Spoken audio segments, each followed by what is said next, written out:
जानना चाहते हो कि आत्मा के जाने के बाद आत्मा के साथ क्या होता है। यदि आप जानना चाहते हैं कि आत्मा के जाने के बाद उसके साथ क्या क्या यातनाएं दी जाती हैं। हमारे सनातन धर्म में 13वीं तक क्यों हम बैठ करके 13वीं मनाते हैं, इसका कारण क्या है। यदि जानना चाहते हो तो वीडियो को पूरा देखें। श्री राधे श्री राधे श्री राधे श्री राधे। सज्जनों, मृत्यु एक जीवन का सत्य है और मृत्यु को कोई टाल नहीं सकता। मृत्यु के बाद शरीर छूट जाता है और आत्मा जो है वो अपनी यात्रा पर निकल पड़ती है। इसी का विस्तार करते हुए मैं आपको बता देना चाहता हूँ, जब आत्मा शरीर को छोड़ती है उसके बाद उसकी यात्रा कैसी होती है। आत्मा जब शरीर से निकल जाती है उसके बाद यमदूत आते हैं और उसको लेकर के चले जाते हैं। रास्ते में उसको अनेक यातनाएं भोगनी पड़ती हैं। सज्जनों, आत्मा को ले जा करके भगवान के सामने पेश किया जाता है, यमराज के सामने, और फिर वहाँ व्यक्ति के कर्मों को देखा जाता है कि इसने कैसे कर्म किए हैं और इसको क्या फल मिलना चाहिए, वो निश्चित किया जाता है। उसके पश्चात में 24 घंटे के बाद वो आत्मा फिर उसी परिवार में लौट करके आती है और उन यातनाओं को सुन करके आत्मा चीखती है, चिल्लाती है, बार बार एक दूसरे को खोजती है, लेकिन इस आत्मा की आवाज़ कोई सुन नहीं पाता। आत्मा चिल्लाती रहती है लेकिन किसी को इसकी आवाज़ का कोई फर्क नहीं पड़ता है। इसलिए सज्जनों, हमारे सनातन धर्म में 13 दिन तक 13वीं मनाने का एक विधान है और उसके पीछे कारण है, क्योंकि प्रत्येक दिन 13 दिन तक पिंडदान किया जाता है। जो लोग पिंडदान नहीं करते वो उस मृतक आत्मा के लिए रोटियां निकालते हैं और उसके लिए जल का इंतजाम करते हैं। 13 दिनों तक ये सिलसिला चलता रहता है।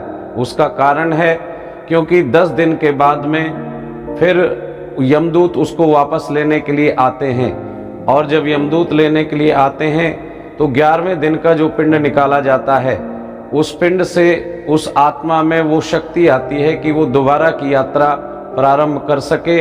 और 12वें दिन जो पिंड निकाला जाता है उसके लिए कहा जाता है कि उस आत्मा का शरीर और त्वचा उसको पुनः वही शरीर प्राप्त होने लगता है, जिसको यमदूत ले जा करके रास्ते में यातनाएं देते हुए ले जाते हैं। यदि व्यक्ति के कर्म अच्छे होंगे तो उसको कोई कष्ट नहीं होता यमराज तक पहुंचने में। यदि आत्मा ने जो पाप किए होंगे तो रास्ते में उसको अनेक यातनाएं भोगना पड़ती हैं। इसलिए कहते हैं कि जब आप प्यासे को पानी पिलाते हो तो ये भी आपके कर्म में जुड़ जाता है, किसी को भोजन कराते हो तो ये भी आपके कर्म में जुड़ जाता है। और फिर वही भोजन और पानी जो ये यात्रा होती है, उस यात्रा के लिए आपकी आत्मा के काम आता है।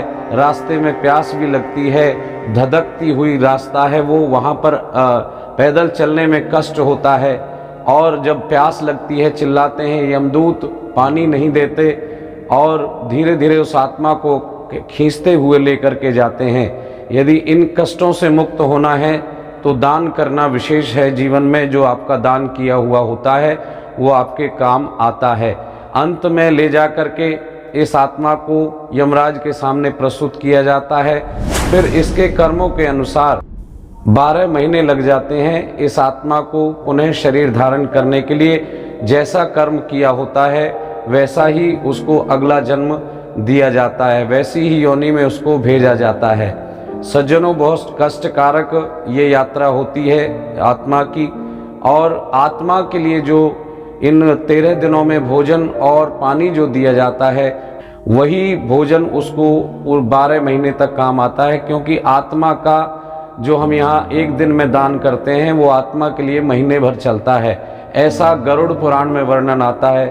सज्जनों, जीवन को सावधानी से जियो और सावधानी से जी करके अपनी आत्मा की शुद्धि के लिए, अपनी आत्मा को कष्ट ना मिले, ऐसा हमें दान दक्षिणा और जीवन में कर्म करने चाहिए। यदि हम किसी को कष्ट पहुंचाते हैं तो हमारी आत्मा को भी कष्ट भोगने पड़ते हैं। हमारे सनातन धर्म में 13वीं का विधान है कि 12 दिन तक ये पिंडदान प्रत्येक दिन होता है और फिर 13वीं वाले दिन हम ब्रह्म भोज कराते हैं। लेकिन एक बात आप ध्यान देंगे कर्ज लेकर के किया हुआ ये भोज आत्मा के लिए कभी भी उस आत्मा को शांति प्रदान नहीं कर सकता है। इसलिए यथा योग्य जितना आपका सामर्थ्य है उतना करना चाहिए। वैसे तो इस भोज का कोई मतलब नहीं निकलता है, लेकिन फिर भी यदि आप करना चाहते हैं तो केवल 12 ब्राह्मणों का भोजन का विधान गरुड़ पुराण में दिया गया है। आप उसके अनुसार जीवन जिएं। आपसे निवेदन है कि आप कृपा करके यदि आत्मा की शांति चाहते हैं तो पूरे जीवन अच्छे कर्म कीजिए और दान पुण्य कीजिए, तो ये आपकी आत्मा के काम आएगा। जीवन और मरण ये जीवन का सत्य है, इसको कोई बदल नहीं सकता। जो आया है जाना भी पड़ेगा, लेकिन जाने वाले रास्ते में हमको कोई कठिनाई ना आए, इसलिए हमें ये शुभ कर्म करते रहना चाहिए। ऐसा गरुड़ पुराण में वर्णन आता है।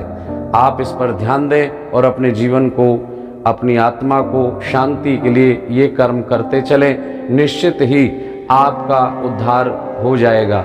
जय जय श्री राधे, जय जय श्री राधे, जय जय श्री राधे।